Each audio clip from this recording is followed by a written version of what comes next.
Hi, I'm Chris, and in this video we're continuing the CAGED system series I've been doing here on my channel. This is part 4. If you missed any of the 3 other previous parts, be sure to check those out. I'll link a playlist here on the screen for the rest of the videos, but in this one we're going to look at how we can use the CAGED system for other chords. Specifically in this one we're going to use minor chords. If you're interested in other chord types in the future, just let me know in the comments, and if there's enough interest, I'll make a video on that as well. So like I said, we're going to incorporate minor chords with the CAGED system. There's a couple reasons why we might want to do this.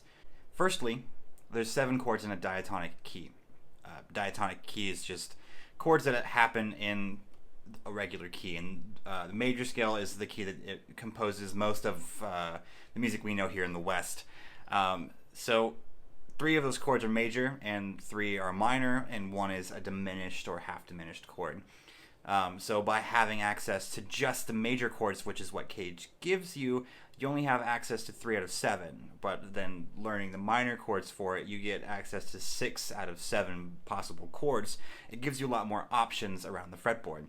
Now, there's another reason, but we'll touch on that after we kind of dive into what we're doing here today. So this is minor chords in the CAGED system. Usually when you're using the CAGED system, you're using all major chords, and without getting too far into the theory of it, a major chord is made up of the intervals 1, 3, and 5. A minor chord is a 1, flat 3, 5. In a previous video I mentioned how it was important to know what intervals you were playing using the CAGED system. Learning the shapes is great in order to get it under your hands and to more readily play that chord up and down the neck, but by knowing which intervals are where in those shapes, you can start to make adjustments like we're about to do here for minor chords. So if we look here at this camera here, we're going to look at CAGED, but then we're going to apply minor chords to it. So like always, we're playing in the key of C. We're going to play the C-shaped C chord here.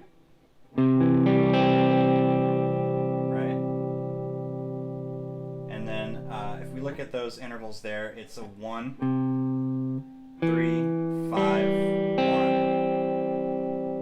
That makes up the C-shaped C chord.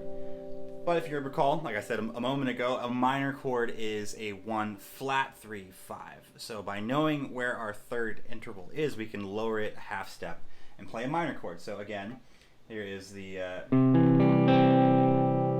C major, the C-shaped C major.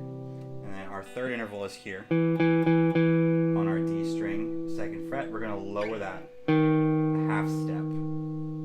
If you play those notes again, you get a C minor. It's a C-shaped C minor chord. Moving on, in the CAGED system, our next letter is A.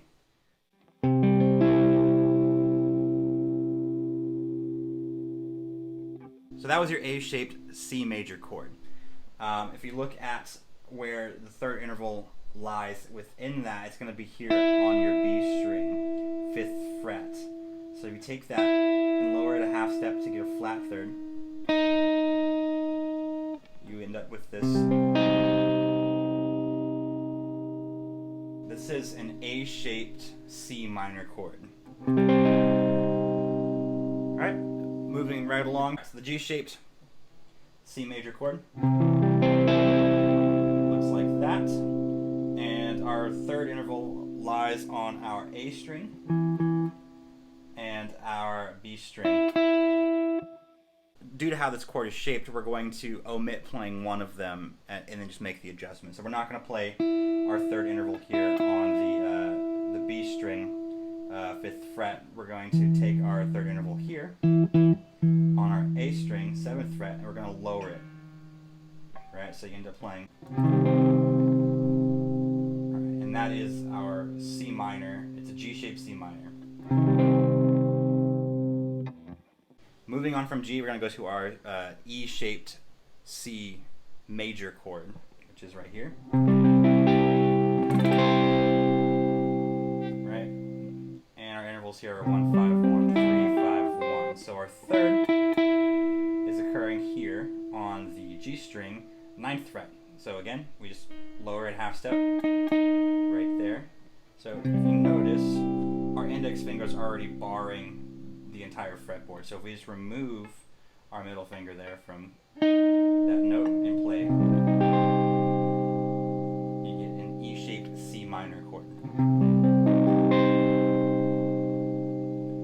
Alright, that's our E shape, and now we're moving on to the last shape. It's the D shape. This is our D-shaped C major. And then to play the C minor, our third interval is on our E string here, 12th fret, so we just lower it a half step.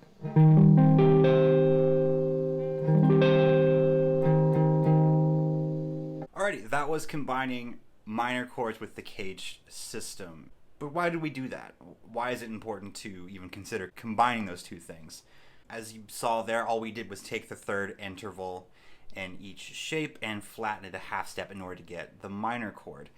Applying that same logic, you can actually get any chord throughout the entire neck just by either adjusting an interval here and there or adding additional ones depending on what chord it is that you're trying to play. This is actually wildly beneficial because once you're comfortable doing this, you can play any chord value, no matter how complex, anywhere on the neck by taking this approach.